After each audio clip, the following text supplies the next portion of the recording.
Welcome everyone to the Toku Portal podcast. It's me Zero here with Decade. And Rye. Today we're talking about Kamen Rider Build, episode 23.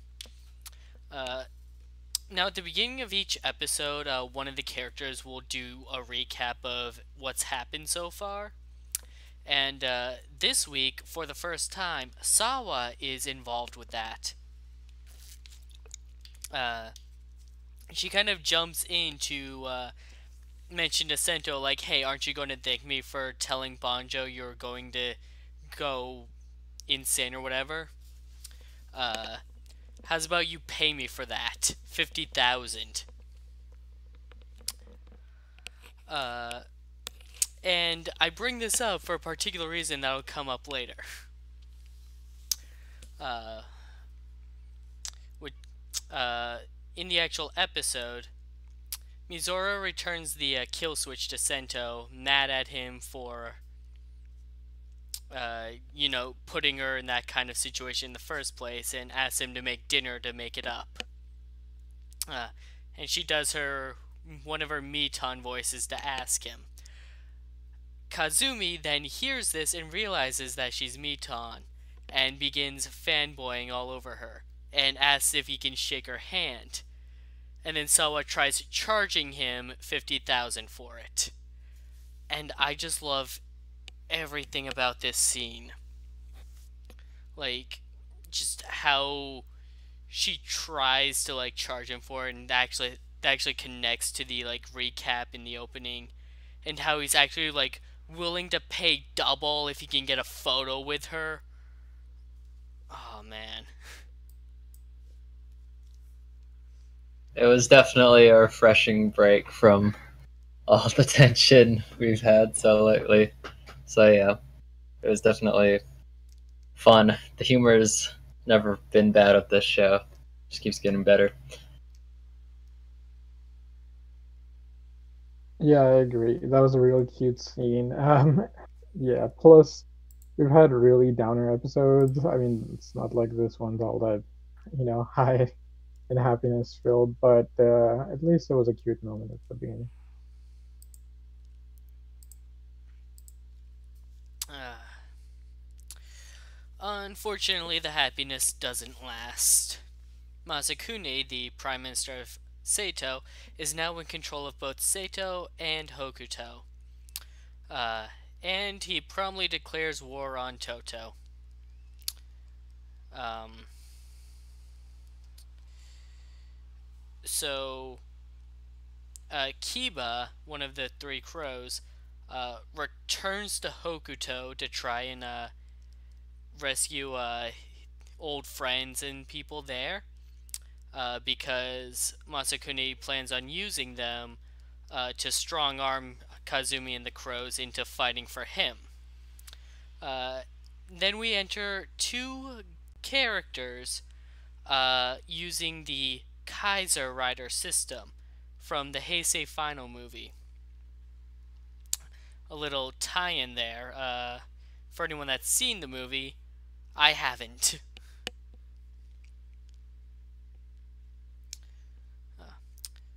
Unfortunately, Kiba is no match for the two of them, and promptly gets his ass kicked.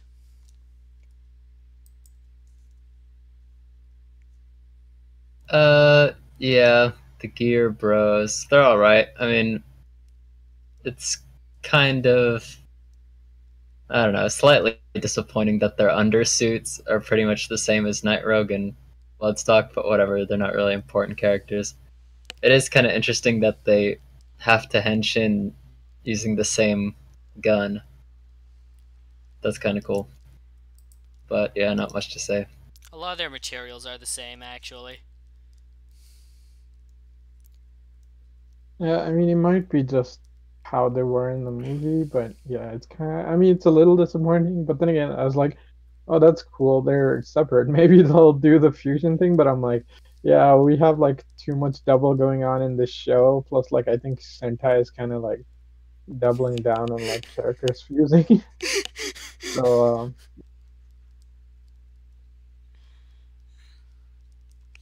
Yeah. Oh, Okay. Did you guys talk about that damn episode already? Right, you yes, did, we right? What did. the hell I happened? so Pod Ranger pulled out their team finisher tool. When they activate it, they merge together into a single ranger called Padre Yugo. Uh, where like the middle is red, left is pinkish, or left is green and right is pinkish. And I made the joke that the double reboot looks really weird. I know, right? I saw images of it. I'm like, oh man, like what the like writers worn down the like two people fusing or the suits with like two halves to such a point that we're like, you know what? Like O's was too normal. We have to go three, and it's gonna be even more insane. The thing is that the tool they use is also the tool for combining the mechs together. Oh, that's cool. I mean, like, hopefully they can control it. It looked like they were flipping the hell out. They were, because they didn't know what the fuck to do. They were like rolling on the ground and shit. Okay, I didn't think it was gonna be that bad. I all I saw was like a glyph, like I think like Shinta posted, or maybe he just reblogged on Tumblr, and it's like them like shooting, like fusing, and then shooting, and then missing, and then like flipping out. Like I didn't Oh think they yeah, were like gonna have a breakdown. Pink is just like, don't touch me. And Green's like, I kind of smell now. Because they're in Red's body. Oh wow, that's messed up. That's pretty funny though. I mean, like. I wonder how. I mean, like, do this show the inside? Like, do they have different voices? They do different voices. It's like it's pretty much how they did Double. Okay, and does like Red even talk, or is it just No, Pink and Green? he does talk. Like when Green's like, "Oh, I kind of smell now." Red's like, "What do you mean by that?" That's funny. I was like, I mean, technically, this is kind of like really powerful because, okay, point for point, they should be as strong as a rider, but like, I don't know, man, lately power levels are freaking weird. But like three characters fusing, like if we're going by like fusing character logic, they should be like Ultraman strength. So they shouldn't even need a mech at this point. It's kind of interesting if they ever figure out how to use it properly. uh, the tools, as also seems, is going to be shared between the teams for forming the mechs. What? I mean, okay. Like I guess. only one team is going to be able to find their mechs at a time right now. And so they're gonna. Oh, okay. Oh, I guess I should mention that the tool has a mind of its own. Okay. Yeah, So like, so while the Pot Rangers have it at first and they use it to do their finisher, when it comes time for the mech fight, Lupin takes to the skies in their mechs, and so the tool abandons Pot Ranger and goes to them like, "Hey, use me." that's pretty funny. I mean, does it talk or is it Yes, it talks. like? Oh, Have you okay. seen I Tokyuger? yeah, I've seen Toku. So when they form the mechs together, it forms the main body. And when they're in the Oh, okay. cockpit, it's basically another Ticket-kun puppet. Ah, I mean that's cute, but I was thinking it's gonna be Gonna be more what? shit. Not Q Ranger, the one before Q Ranger, like the whale. Oh no, actually Q Zyuohger? Ranger had the yeah Duoger, like Duoger the whale one, or I guess Q Ranger had the lion thing. I thought it was gonna be more like that, or like actually more like I thought it was gonna be like a Zector from like Kabuto, where it does have a mind of its own, but like it doesn't talk. No, it That's talks. Its name is Good that's weird. Striker, and Lupin Yellow nicknames it Goody. It's fucking hilarious. Also, Okay, Sorry we're I talking know about it's a so lot. much Sentai on this Rider podcast, I but mean, like zero. nothing happens. It's just a fight this episode, like two fights. My bad. Last week was one Yeah, fight. you should watch Lupin Ranger. It is off to an amazing start, especially compared to Key Ranger. Yeah, that's what I've been hearing. Also, what the hell's with the intro and like Lupin Yellow is walking backwards, I or don't it's like know. everybody else is walking straight. I just saw that. Like, okay, okay, right. Is Lupin right? Because normally when we have like pink and yellow rangers, like pink. You kind of cut off there. Oh, sorry. Usually when we have the pink and yellow rangers, pink is the more childish one. But like, Not this time.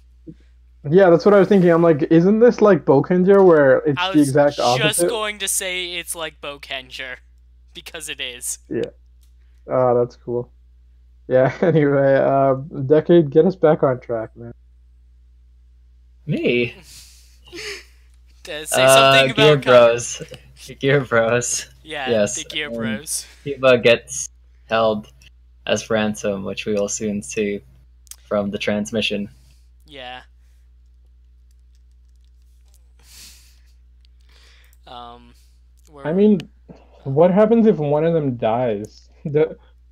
Does like their henshin fully function, or can like the other person henshin as both of them? That'd be interesting. Uh, Wait, is this the exact same suits from the movies, or is it just the gun from the movie?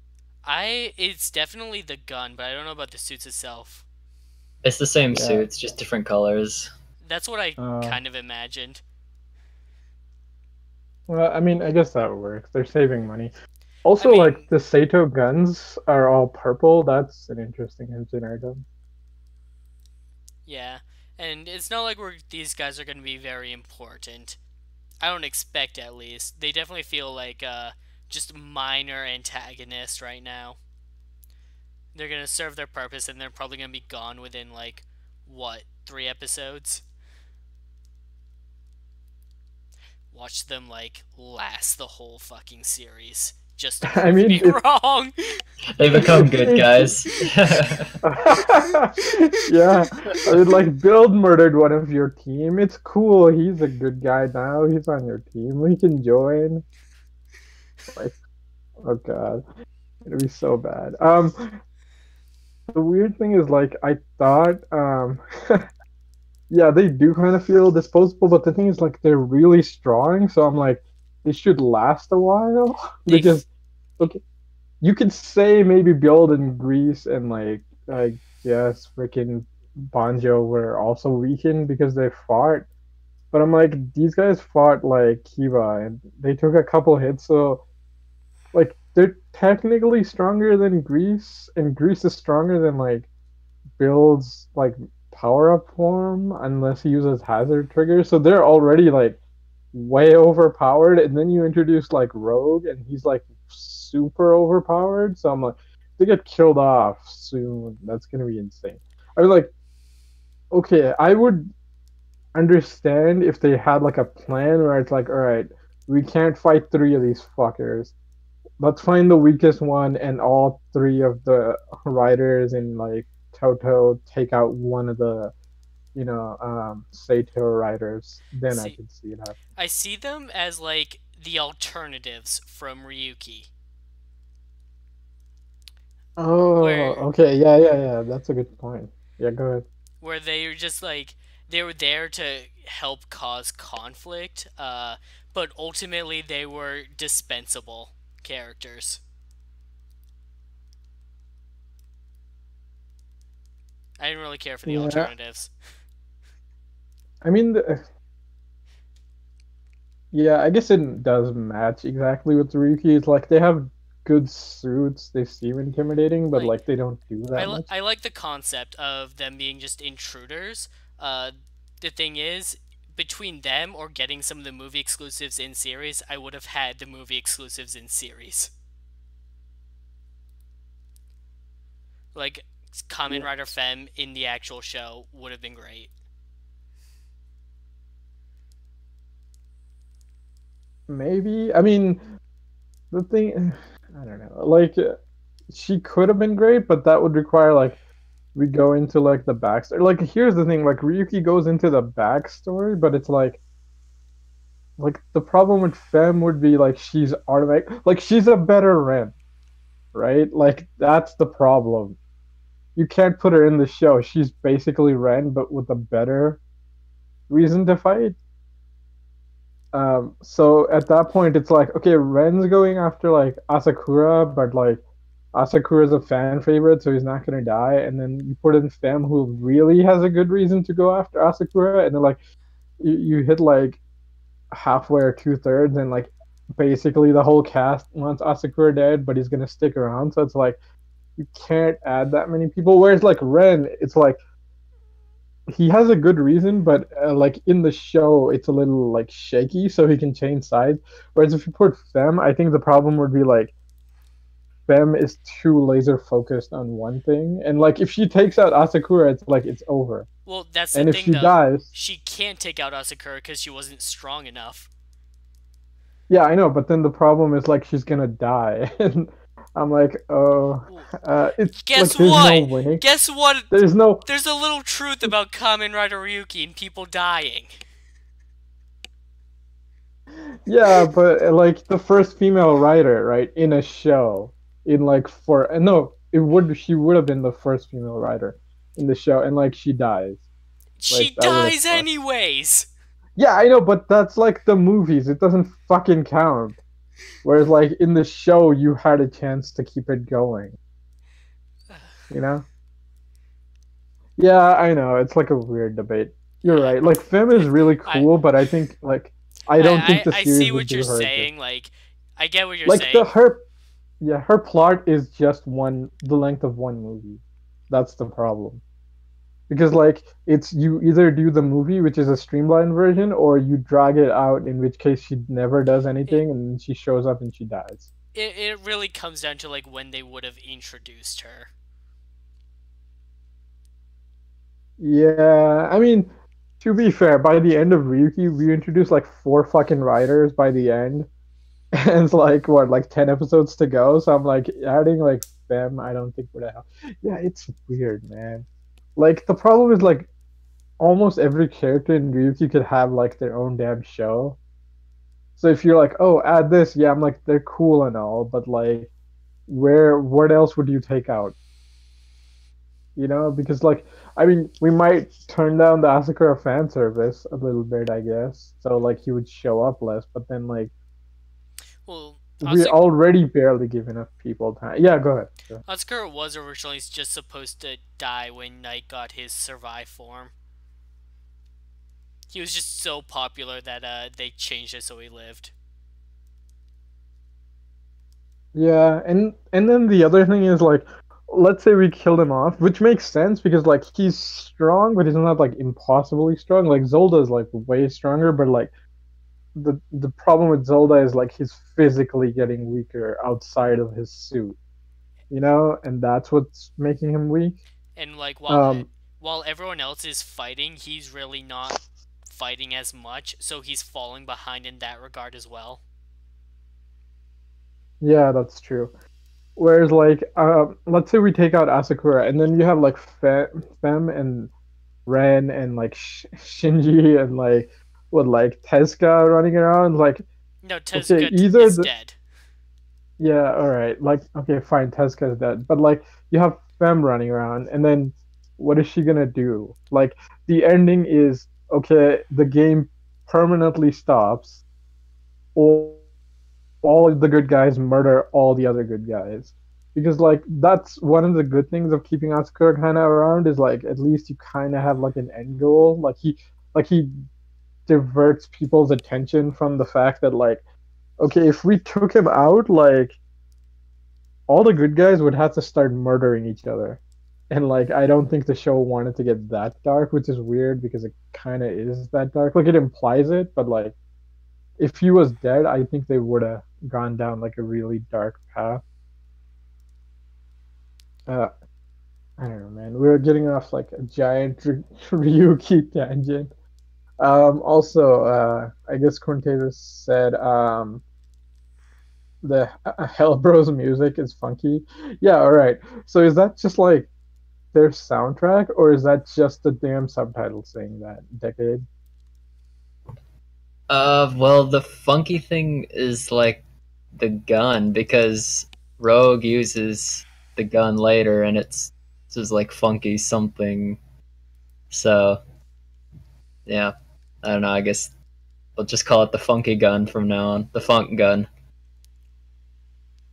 Funky. Yeah.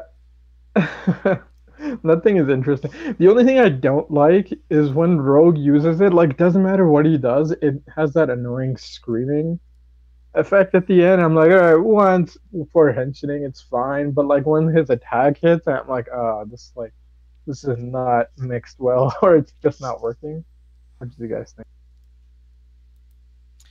Um, I'm not really sure. I never really paid much attention to that aspect.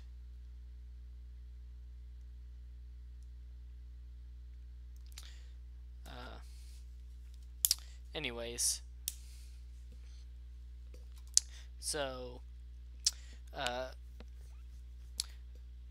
Banjo and Sento can't go to Hokuto to help Kiba because that would be an act of war, and they don't want to escalate the situation any further. So Sento gives Kazumi some of the Hokuto bottles back and says, "We'll wait for you at the border." Uh, Kazumi and Akaba go to rescue Kiba. Things go pretty poorly. Uh, so they try to bail to Hototo and get shot out of the sky. Kiba ends up sacrificing himself to save Kazumi, uh, wherein Kazumi reveals that he didn't forget their names.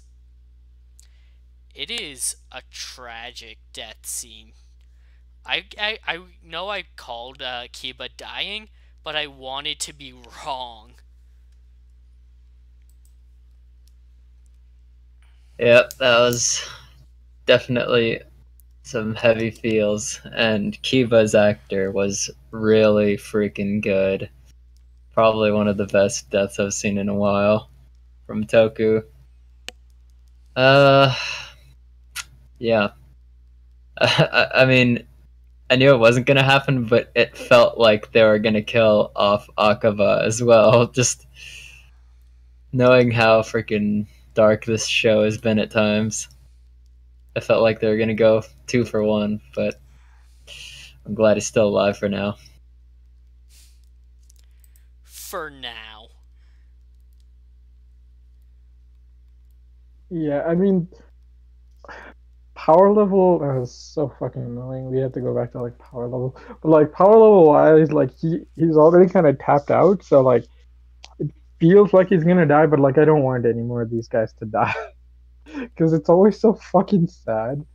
And like Grease, like oh man, he went back to save his friend, and like fuck, everybody in this damn show can act. It's amazing.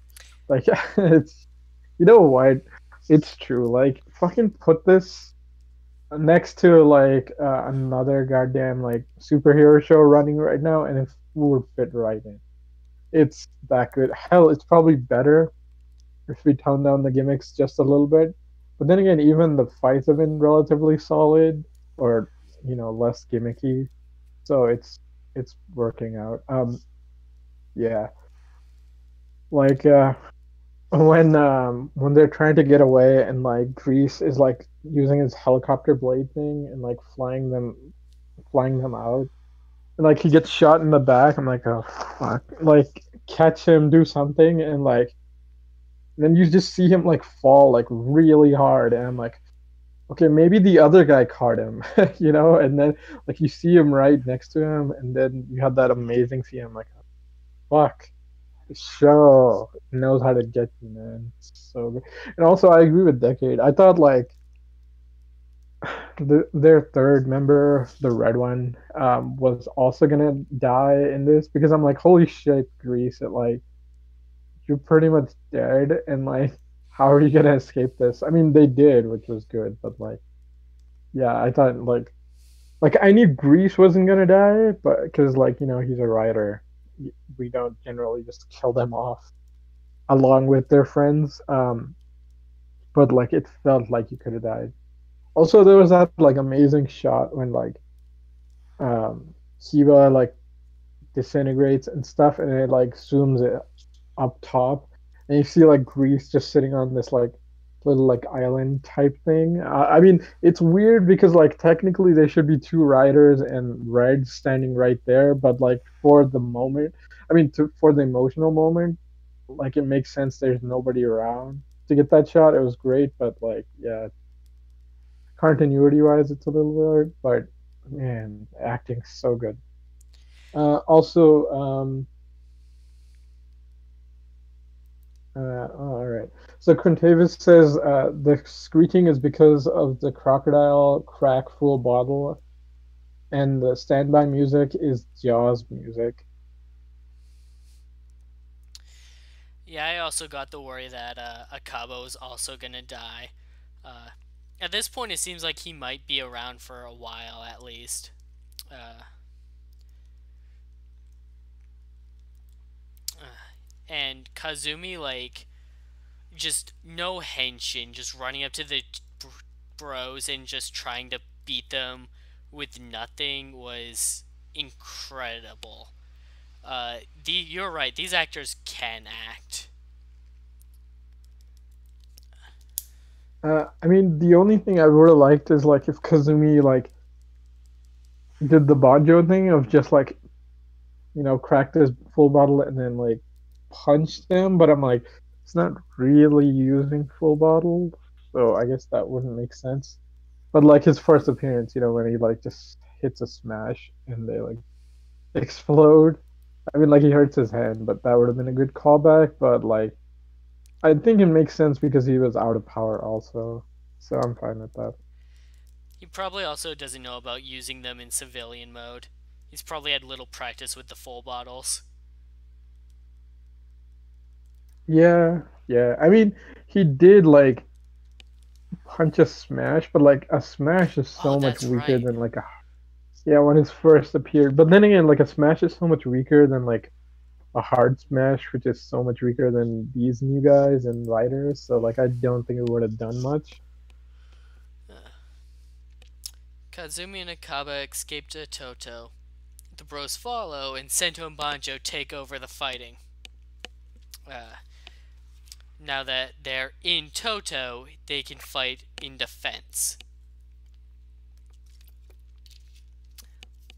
And Sento just goes straight for Hazard Trigger. I'm actually really glad he did that. Uh, no bullshit like, what if though? Like, just, no, this is my strongest form. It's needed. Banjo, keep an eye on me.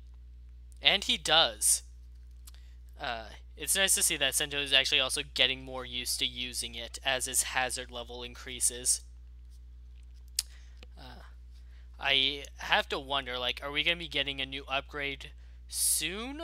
Or is Hazard Trigger going to be relevant for a little while longer? What's interesting is that they didn't put. Well, I didn't see it, but I don't think they put Hazard Trigger in the new opening sequence because it's a bad thing, I guess. Also, Or it's easy to maybe they just will skip add one. it. Yeah, we'll see. But another thing that I liked is just how like they're paying attention to the continuity of the day, and we're getting a lot more nighttime and like afternoon shots. Because some previous writer have been like just 90% shot on in like the middle of the day with like decent lighting. So that's kind of a nice detail that I enjoyed. And plus all the new shooting locations. A lot of these places I haven't seen before, so I'm liking that too. Not much to say on the fight though, until someone shows up. Also, in X8's final arc, because of Kronos' time powers, a lot of fight scenes were just like, fuck you, it's nighttime now. It's great. I mean, it's the standard cheesy. Oh man, the worst is like, I remember in Wizard, they're fighting, and then they like jump down a stairwell, and it cuts to like the middle of a field afterwards. Uh, Yep, yep, How did yep. they I get out of the remember that. building? That was bad. it was terrible, bro. That's just so like, I'm like, you know what? Fuck it. They do not care at this point. It was great, almost to like, holy shit. If you're making like a Tokusatsu parody, that is something you would use. Actually, no, because like Akiba Ranger pays way more attention to like, oh, it's like night and day and stuff like that. Unless like something changes and then like Blue would point it out. It's like, hey, what the fuck is going on with this background? Like, where are we? How come the day changed? Like, you know, so like the official Th- parody has th- more continuity than actual shows. this isn't even the same forest we were just in. Okay, yeah, funny. That is true. Right. As for Hazard Trigger, yeah, I didn't think he was gonna use it to start off the fight, but I guess it makes sense. Also, like I thought that like the weird thing is like technically Hazard Trigger should be stronger than them, but like I don't know how much stronger they are than Grease because like Grease could kind of hold it off. So I thought what he was gonna be like, all right, you know what? I'm gonna go Hazard Trigger, use my strongest form, which not what I would have done, but okay. And then like, right, you henshin and stand here, and if I go out of control, like knock me out of it. But then like they both go and fight, and they both get their asses kicked, and then but at least like Banjo's able to restrain him.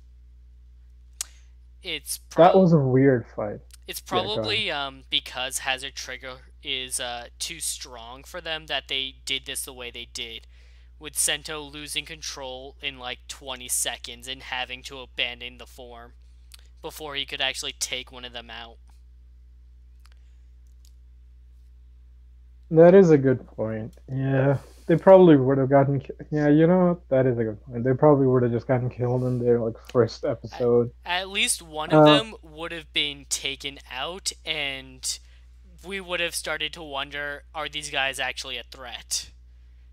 And they don't want the audience to think these guys aren't a threat at this point. yeah, Regardless yeah, of how that's a long they're good point. sticking around, they need to be intimidating when they show up. Fair enough. I mean, yeah, yeah, that makes sense. I guess we don't really have runtime to like an elaborate fight scene and stuff. Like the weird thing is like Rogue wasn't needed in this damn episode. Like he just shows up. I mean Yeah, he's they cool wanted and to all. get him in there. Honestly, though, I was like, with all the Kazumi stuff, I was wondering if we are gonna get to a point where Build was even gonna be in the episode. Yeah, I mean that is an interesting point because like they're doing such a good job with the secondaries, but the one downfall like Kazumi I think got it a little bit better because he's like a rival writer instead of a secondary writer. So like his story arc actually has precedent for him to have a lot of screen time. Whereas like Banjo, he has like a lot of build up, but then like, all right, we have to remember it's Build's show, so he shows up in like, like messes up half of fucking like Banjo's episodes. So he never really gets like a full episode to shine. Like he gets like half an episode every once in a while, but like Katsumi at least got like most of this episode. Yeah. As for the fight, you're right. It makes sense why it was so weird and like just like thrown together because it's like, okay, we had to have this fight because otherwise like there's no point running over the border. But they can't really die, so this fight's just gonna be whatever. And then introducing Rogue was a good way to distract from that. Like, alright, we can't like have them just finish the good guys off because they probably wouldn't care about just killing them. So bring in a villain to finish them off that won't kill them.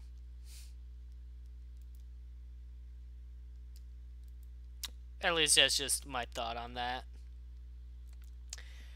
Uh, because Kamen Rider Rogue just makes short work of them when he shows up.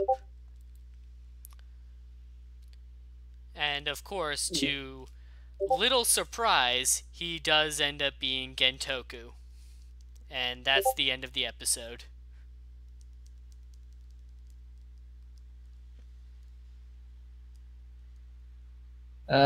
So yeah, he uses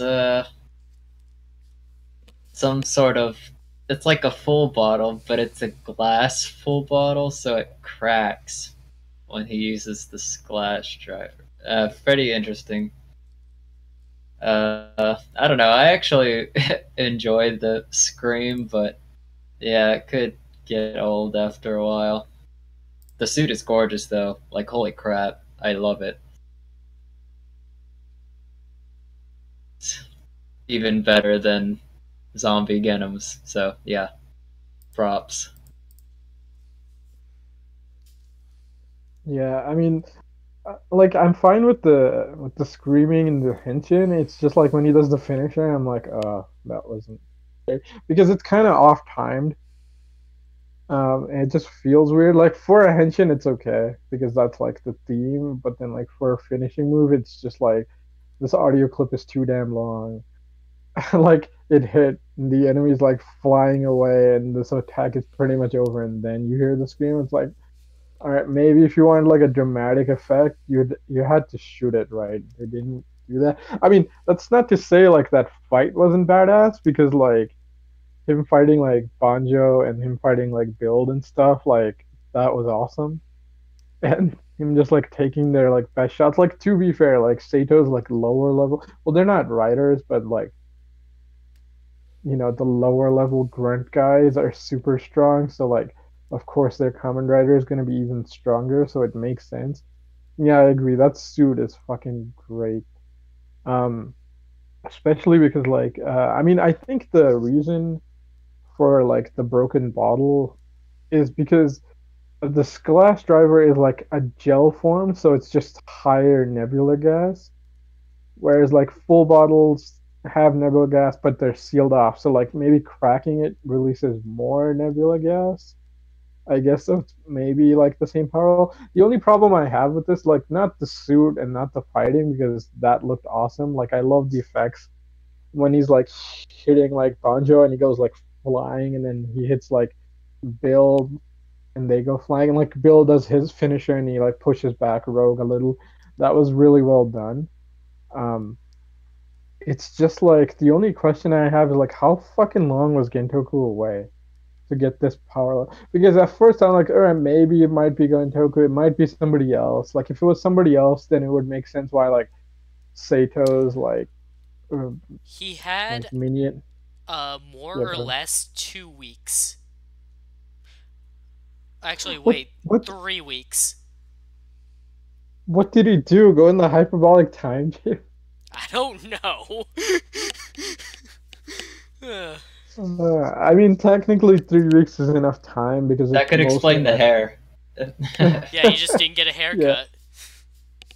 yeah. I mean, I like build system is weird. It's not physical strength. It's just hazard levels. So like maybe he just figured out a way to raise his hazard level high enough because I mean he is a scientist. He did run like Faust, so like he would know how to mess with that stuff if he needed to.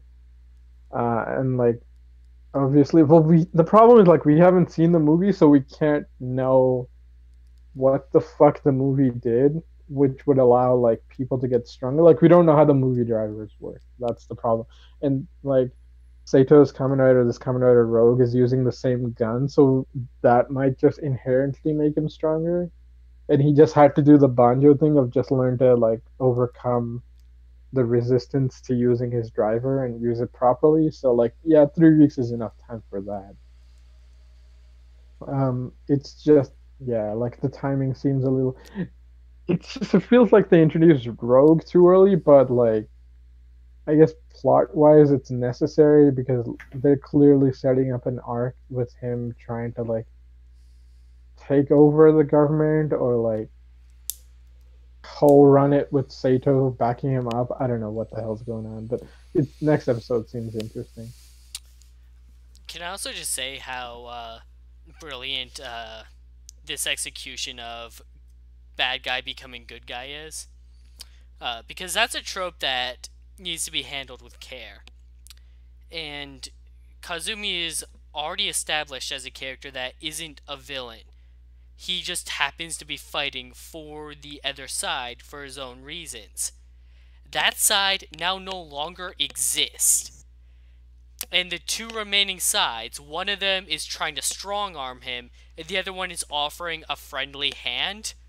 Like, of course he's gonna go for the friendly hand. Um, yeah, that's an interesting point. Also, Quintavious Lockhart said Rogue was in prison, so was that Gentoku before he left because he was supposed to go to jail, then he got banished? Or maybe he was in prison in Sato, I think so he was Quintavis is referring experimented to on? the net movies or miniseries or whatever you want to fucking call them that are gonna come out about him.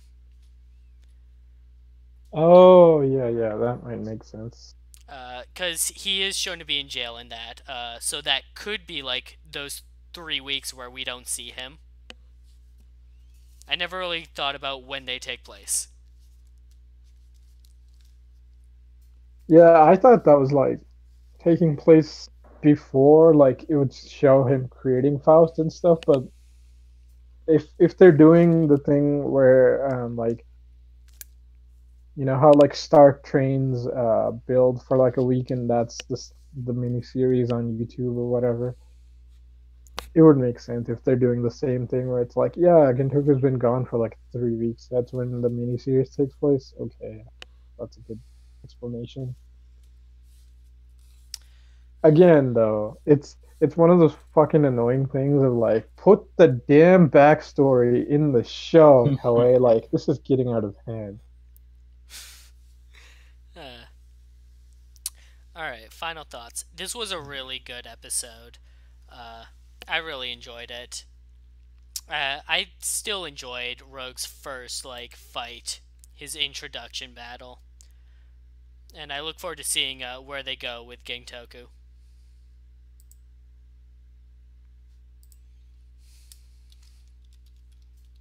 Uh, yeah, I did feel that Gentoku. Well, no, I mean you still do. Gentoku working with Stark.